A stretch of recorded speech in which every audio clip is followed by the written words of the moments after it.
Salut! Ça fait bizarre! Je sais pas si pour vous ça fait bizarre aussi de revoir une vidéo.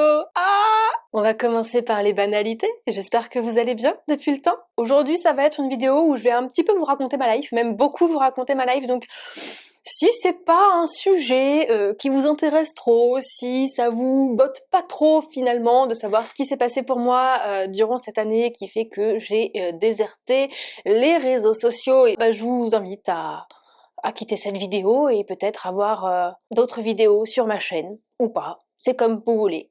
Mais étant donné que ça fait un petit moment que je n'ai pas posté de vidéo, je me suis dit qu'à un moment donné, ça serait bien que je puisse vous informer de ce qui se passe pour que vous puissiez un petit peu comprendre ce désertage. Sachant qu'en plus, là, c'est les fêtes de fin d'année qui arrivent, et puis j'avais envie, voilà, de renouer un petit peu le dialogue en ces fêtes de fin d'année. C'est la magie de Noël. Donc, comme tu as pu le constater, ça fait plusieurs mois que je ne poste plus de vidéos YouTube, que je ne suis plus active sur les réseaux sociaux. J'y vais juste histoire de voir un petit peu ce qui se fait, ce qui se dit, mais c'est vraiment dans les grandes lignes et c'est surtout par habitude parce que clairement je passe souvent ma route. Et la raison à ça, en fait, il y en a plusieurs. Et je me suis fait un petit mémo, histoire que je m'embrouille pas, parce que je sens que cette vidéo va partir dans tous les sens. Mon temps est quand même assez restreint, parce que là, je mange, et après j'ai des consultations. Donc je vais essayer de faire court, de faire bref, mais en essayant d'exposer un petit peu la situation. La raison, je pense, principale, la première raison principale à tout ça, c'est mon côté excessif dans tout ce que j'entreprends, dans tout ce que je fais, dans tout ce que je ressens. Je sais pas si on peut dire que je suis quelqu'un d'entier et que c'est pour ça que je suis comme ça, mais il se trouve que quand je m'investis dans quelque chose ou quand j'ai une problématique, en fait, je ne peux plus penser à rien d'autre qu'à ça. Donc j'en avais déjà conscience. Cette fameuse année 2022 m'a bien montré que là, il était temps à présent d'arrêter de se mettre des œillères et que c'était peut-être un travail là à mettre en place pour 2023. Je vous explique. Donc, tout commence au mois d'octobre 2021. Ouais, on remonte loin. Oui, quand je raconte les histoires, en général, j'ai beaucoup de mal à prendre des raccourcis. Je vais tenter. Donc, tout remonte au mois d'octobre 2021, moment où on se met à rechercher une maison avec mon mari. On est tout content, très bonne nouvelle, voilà, on fait les démarches, les simulations à la banque, ça passe. On est content. Et le problème, c'est que le mois d'octobre passe, le mois de novembre passe, le mois de décembre passe, on ne trouve toujours pas de maison. On s'attendait quand même à trouver assez rapidement. Peut-être pas dans le mois, mais on pensait trouver potentiellement entre décembre et février, quoi, parce que l'idéal pour nous, c'était de pouvoir emménager au printemps, commencer tranquillou les travaux, profiter du fait qu'il fasse beau pour faire ces fameux travaux, profiter un peu de la maison, profiter un peu de la terrasse, et puis voilà, laisser le temps au chat de s'habituer à la maison, tout ça, et partir après en voyage de noces. On revient en arrière. Donc, octobre, novembre, décembre, toujours pas de maison, et là, je me mets du coup à me mettre sur un projet professionnel. Alors, attendez, petit teaser. Un projet que j'avais déjà en tête depuis 2-3 ans, et puis je me suis dit, il serait peut-être temps de le mettre à exécution, parce que sinon tu vas jamais te lancer. Et donc dès septembre, j'avais déjà commencé un petit peu à y réfléchir, mais vu que j'étais dans le projet maison, je me suis dit, je vais attendre un petit peu, je commencerai potentiellement à me mettre vraiment dedans à partir de janvier. Parce que je m'étais fait, on va dire, une sorte de rétro-planning, quoi. Le problème, c'est que décembre, on n'a toujours pas trouvé la maison, et que janvier arrive, et je me mets, du coup, en plus de ça, sur mon nouveau projet. Projet qui, je pense que certains s'en doutaient, puis j'en ai parlé aussi à pas mal de patients. J'ai enfin décidé de sortir, de renouveler, de sortir en tout cas un nouveau programme. J'ai décidé de retirer l'ancien programme avant de faire les fameuses vidéos, une vidéo par jour pendant la période du Covid, moment où tout le monde est arrivé et m'a demandé où était ce fameux programme parce qu'il le voyait en ligne mais il pouvait pas y avoir accès. Sauf qu'en fait à ce moment-là j'étais plus alignée avec ce que je proposais parce que entre temps il s'était passé beaucoup de choses, donc j'étais pas du tout alignée avec ce qui était dit dans le programme, donc je préférais arrêter les ventes plutôt que de vendre un truc avec lequel j'étais pas alignée. Bon, certains me diront c'est honorable, d'autres me diront t'es vraiment une abrutie d'avoir fait ça à ce moment-là, quoi. Et puis vu que j'ai fait les vidéos YouTube, je me suis dit pendant un certain temps, ça sert pas à grand chose finalement de refaire une mise à jour du programme puisque je fais déjà des vidéos. Et puis au fil du temps, au fil des mois, au fil des années, je me suis dit que finalement le programme c'était peut-être une bonne idée et que ça serait bien que je m'y penche dessus. Donc j'ai commencé à m'y pencher dessus donc en septembre. Oh, ça va être très long je crois. Ça va être très long, hein. J'arrive vraiment pas à faire court, hein. Et puis ça fait longtemps qu'on s'est pas parlé, merde. Oh. Et puis moi quand je vois pas des copines ou des copains depuis plusieurs mois, forcément j'ai plein de choses à raconter, hein. Et puis au pire c'est une vidéo, vous mettez pause et puis vous reprenez plus tard. Donc je me lance en janvier en plus dans ce fameux programme. Donc je m'étais lancée déjà à 100%. Mon corps entier, mon âme entière était dans la recherche de maison, hein, avec les différents critères, les différentes agences. Je vous ai dit, mon côté excès. Je me suis lancée dans le programme, mon côté excès revient, hein, je m'y suis lancée pareil, corps et âme, donc finalement j'ai dû ralentir un peu sur le côté maison, mais en parallèle il y avait quand même les vidéos YouTube, en parallèle il y avait mes consultations, et puis la vie quoi, hein, donc bon, comment dire, j'ai dû faire des choix, hein. Donc j'ai un peu freiné sur les vidéos YouTube et c'est notamment pour ça que j'ai priorisé les vidéos témoignages parce que vous aviez été nombreux à m'en demander. Bon, et puis au bout d'un moment je me suis dit je vais peut-être pas sortir que des vidéos témoignages. J'ai freiné un petit peu aussi les consultations parce que je ressentais le besoin d'alléger un peu mon planning. Et puis qu'est-ce que j'ai fait d'autre ? J'ai plus beaucoup non plus eu de vie sociale, on va pas se mentir. Donc je suis à fond dans la recherche de maison, je suis à fond dans le programme, et puis arrive Madame manque de confiance en soi, qui fait que j'ai eu beaucoup de difficultés à avancer, beaucoup plus que je ne le pensais, ce qui fait que mon rétro-planning, je prenais du retard dessus parce que je faisais... Et en fait j'avais un syndrome de l'imposteur, le syndrome de la page blanche, enfin je parle tous les jours, mais alors tout retranscrire sur un truc cadré, j'ai eu beaucoup de mal, sachant qu'en plus, j'ai voulu faire en sorte que ce soit le programme le plus adapté possible. J'ai voulu vraiment faire un programme en fait un programme dont j'aurais pu me servir, qui aurait pu m'être utile à moi quand je me suis lancée, qui pourrait être utile aux patients, qui pourrait vous être utile à vous, quoi. Et mon côté aussi perfectionniste, mon côté excès, hein, fait que j'ai eu beaucoup de mal à avancer parce que j'avais l'impression que tout ce que je faisais, c'était pas assez bien. Si tu te reconnais dans cette façon d'être, mets-moi un petit pouce. On va se créer un petit club, je crois. Donc les semaines passent, les mois passent, je suis extrêmement stressée, je suis dans un état d'angoisse ultime pour des choses qui sont cool. On est d'accord que rechercher une maison, c'est top. Créer un nouveau programme, avoir un nouveau projet pro, c'est top, c'est des trucs qui sont super exaltants, quoi.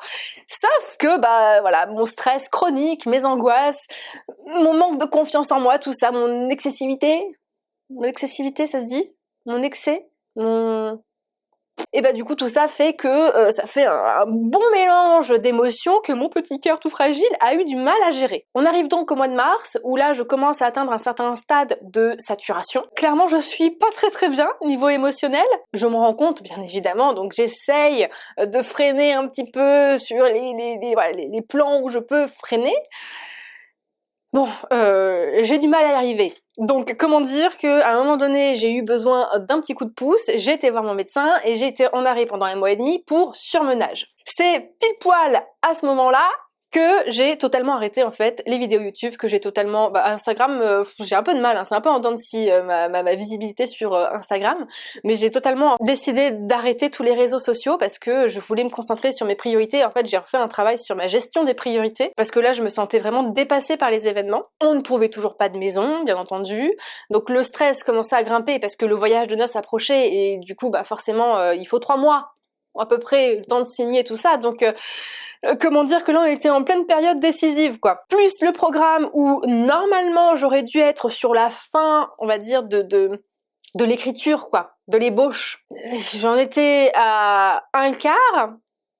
Donc là, on peut dire que j'étais peut-être pas au fond du gouffre, mais pas mal quand même, hein. Finalement, cet arrêt qui m'a été très profitable a fait que j'ai pu quand même regagner un petit peu en énergie pendant la période fin printemps, début été. J'ai essayé, tant que je pouvais, de continuer, d'avancer sur le programme sans me mettre trop de pression en me disant bon bah normalement il devait sortir en septembre. Bah finalement, tant pis, il sortira pas en septembre en rentrant de voyage de noces, il sortira peut-être en octobre.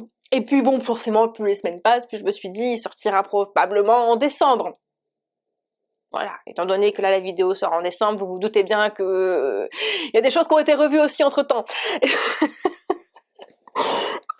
Arrive le voyage de noces, on est parti durant un mois, donc forcément, pendant un mois, pas trop de nouvelles. Je crois que j'ai quand même posté des petits trucs sur Instagram pendant le mois. Pendant l'été, j'ai même tourné 2 vidéos, une journée dans mon assiette, parce que j'avais trop envie de partager cette journée avec vous, savoir un petit peu comment je gérais aussi ma partie alimentation, mais je n'ai jamais trouvé le temps de monter les vidéos. Donc elles sont, je crois qu'il y en a une partie sur mon téléphone que je n'ai pas touchée depuis le mois de juin-juillet. Donc si j'arrive à retrouver les rushs, si j'arrive à faire le montage avec quelques mois de décalage, bah, si jamais ça vous intéresse de les avoir, vous me dites, j'essaierai de faire le montage, tout ça. Si vous voyez que les vidéos arrivent pas, c'est soit que j'ai perdu des rushs, soit que après quelques mois d'écart, je trouvais plus de cohérence dans le montage et que j'arrivais pas à faire quelque chose voilà, de cohérent. Donc c'est pas grave. Il y en aura d'autres qui arriveront. Oui, parce que la bonne nouvelle, c'est que les vidéos YouTube ne s'arrêtent pas. J'ai encore plein d'idées. Je suis très frustrée de ne pas tourner de vidéos. Mais, vu que dans mes échelles de priorité, bah forcément, c'est un peu plus bas, voilà, c'est en attente. Donc en attendant, je note plein d'idées. Si entre-temps, vous aussi, vous avez des vidéos que vous avez grave envie de voir sur cette chaîne, bah, n'hésitez pas à me dire en commentaire, ça me permettra de rajouter des petites idées dans mon carnet. 2 mois avant qu'on parte en voyage de noces, on trouve une maison, on fait une offre, je m'investis à fond dans la négociation pour avoir la maison, l'offre est acceptée par la vendeuse, 2 semaines plus tard, après nous avoir lancé les démarches pour le notaire, pour que ça aille vite, vite, vite, parce qu'il y avait le voyage de noces qui arrivait, la vendeuse s'est rétractée. Voilà. Hein, elle a voulu réaugmenter son prix. Avec du recul, c'est une très très très bonne idée d'avoir fait ça. On peut dire que ça m'a pas forcément aidé à aller mieux ce genre de situation, mais contre toute attente, on a retrouvé une maison.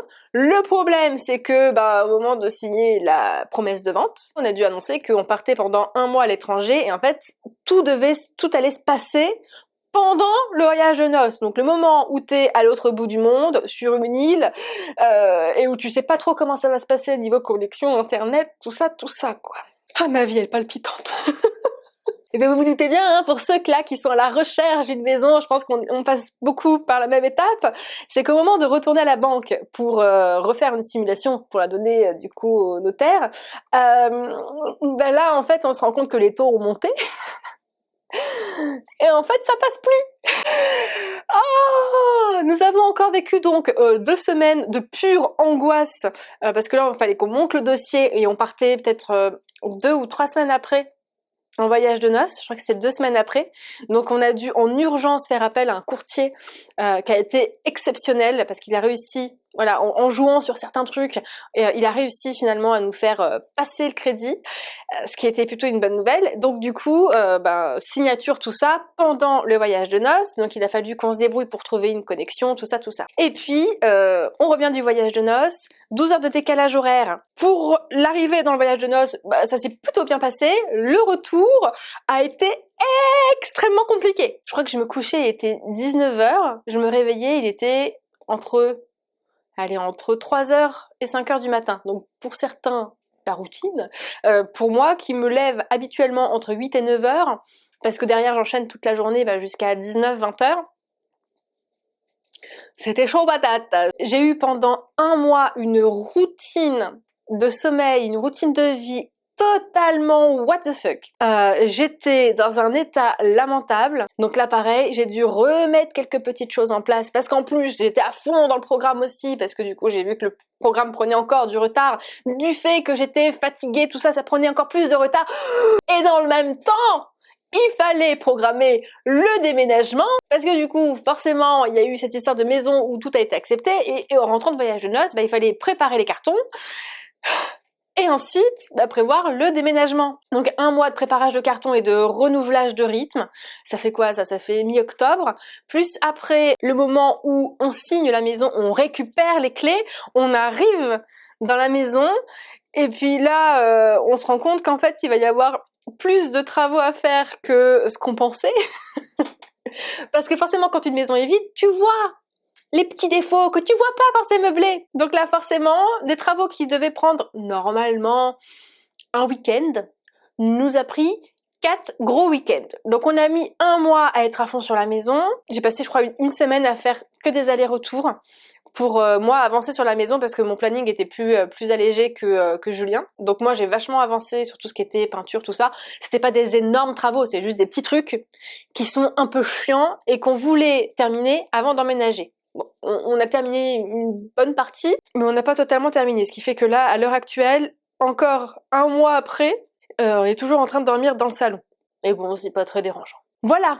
Donc, je pense que vous comprendrez bien que ma vie était tellement mouvementée là durant les derniers mois que ça a été compliqué pour moi de trouver du temps pour être sur les réseaux et que j'ai dû aussi alléger mon emploi du temps sur les consultations, d'où le fait que vous avez peut-être pu vous apercevoir qu'il n'y avait pas beaucoup de propositions pour des ouvertures de créneaux pour un premier rendez-vous parce que pendant 6 mois, j'ai décidé de ne pas prendre, je crois, de nouveaux patients. Donc je crois que ça fait 6 mois que j'ai pas accepté de nouveaux patients parce que je voulais vraiment alléger mon emploi du temps pour déjà me ménager, prendre du recul, me concentrer sur mes priorités du moment parce que là il y en avait quand même beaucoup à gérer d'un coup et je pouvais pas. Et la bonne nouvelle c'est que du coup vu que mon emploi du temps est assez léger là, on va peut-être pas trop s'avancer en disant janvier, mais sur janvier-février, forcément plus de créneaux disponibles, donc il va y avoir une période où ça va être porte ouverte. J'en profite pour rebondir sur une autre nouvelle qui s'est rajoutée par-dessus tout ça bien évidemment, c'est que la maison qu'on a trouvée étant plus loin que là où on avait l'appartement, forcément le cabinet se trouve aussi plus loin que ça l'était à l'époque. Donc s'ensuit une décision assez rapide en revenant du voyage de noces où moi qui déteste conduire, en suis venue à me dire que depuis la fameuse année Covid, la quasi-totalité de mes rendez-vous sont en visio. Du coup, je me suis dit qu'il était temps de rendre le cabinet. Donc la collègue à qui je sous-louais le cabinet a accepté de reprendre le cabinet, ce qui fait que officiellement, aujourd'hui, au moment où je tourne cette vidéo, vous voyez que le décor a un petit peu changé parce qu'en fait, il y a des meubles qui ne sont plus à moi, des décos qui ne sont plus à moi parce qu'on commence à switcher un petit peu tout ça. Mais aujourd'hui, c'est le dernier jour où je peux faire un tournage dans ce local et où je fais mes dernières consultations en présentiel. Et j'ai une petite émotion. Donc tout ça c'est très cool, hein. C'est pas comme si j'avais fait faillite et que je devais lâcher le cabinet parce que je faisais faillite et que j'avais pas le choix. C'est juste que j'ai décidé finalement de passer que en visio et c'est vrai que ça fait extrêmement bizarre de fermer la porte de ce cabinet parce que ça me rappelle plein de souvenirs et forcément voilà c'est une page qui se tourne comme pour tout le reste. En fait il y a beaucoup de pages qui se tournent. Donc là le cabinet à partir du 1er janvier ce ne sera plus le mien. Officiellement, ce ne sera plus le mien. Donc là, vu que j'avais annoncé au cours de la vidéo que normalement, le programme devait sortir en septembre, puis en octobre, puis en décembre, et qu'on est en décembre, finalement, j'ai pris pas mal de retard avec tout ce qui s'est passé. Donc, je m'étais dit peut-être sur janvier, mais honnêtement, je vais essayer de relâcher un petit peu là aussi sur les dernières semaines. Donc, je vais surtout fignoler un petit peu. Donc, pareil, au niveau estimation, je risque peut-être de dire des bêtises, mais ce sera pas janvier, parce que janvier, ça me reste là, c'est beaucoup trop proche pour que ça puisse être janvier. Mais je dirais, allez, février, mars, avril. Sur ces 3 mois-là, le programme a des chances de sortir. En tout cas, j'espère. Je vais essayer, promis, de lâcher un peu de lest en me disant que de toute façon, je pourrais pas vous sortir un truc parfait, parce que à chaque fois que je relis, à chaque fois, il y a des modifs que je peux faire. Donc, en partant de ce principe-là, je vais jamais le sortir si à chaque fois que je le relis, je modifie tout. en fait. Donc je vous ferai régulièrement des mises à jour une fois que le programme sera sorti. C'est un deal que je me suis fait avec moi-même. Donc je fais en sorte aussi que le format du programme soit fait de sorte que ça puisse être plus simple pour moi de pouvoir vous faire régulièrement des mises à jour. De toute façon, quelques semaines avant que le programme sorte, je vous ferai une vidéo spéciale sur le programme pour répondre en même temps à toutes les questions que vous posez sur ce fameux programme. D'ailleurs, si vous vous posez des questions sur ce programme, vous pouvez les poser là en dessous de cette vidéo, comme ça je vais les recenser. Et puis ça me permettra de pouvoir créer une vidéo autour de ces questions-là. N'hésitez pas aussi à aller sur Instagram parce que je vais tenter sur les prochaines semaines d'être un peu plus présente. Puis j'ai aussi envie d'être plus présente, mais à chaque fois j'ai peur de poster parce que je me dis j'arrive comme un cheveu sur la soupe là. Et c'est compliqué. Voilà, j'aime pas être absente et puis dire « Hey, salut hein !» Donc j'avais besoin de cette petite vidéo d'introduction pour revenir sans me faire jeter des tomates à la gueule. Donc pour celles et ceux que ça intéresse, on se note dans l'agenda. Février, mars, avril, peut-être programme de Cindy. Sûrement programme de Cindy. Programme de Cindy. Voilà, on ancre le truc. Si vous avez Instagram, n'hésitez pas à me rejoindre sur mon compte. En tout cas, j'espère que ça vous a fait plaisir de me revoir. Et puis sinon, de toute façon, je pense, j'espère pour vous que vous aurez quitté cette vidéo avant d'en arriver jusque-là. Ça serait quand même ballot. Je vous souhaite de très bonnes fêtes de fin d'année. Et puis, je vous dis à 2023. Salut!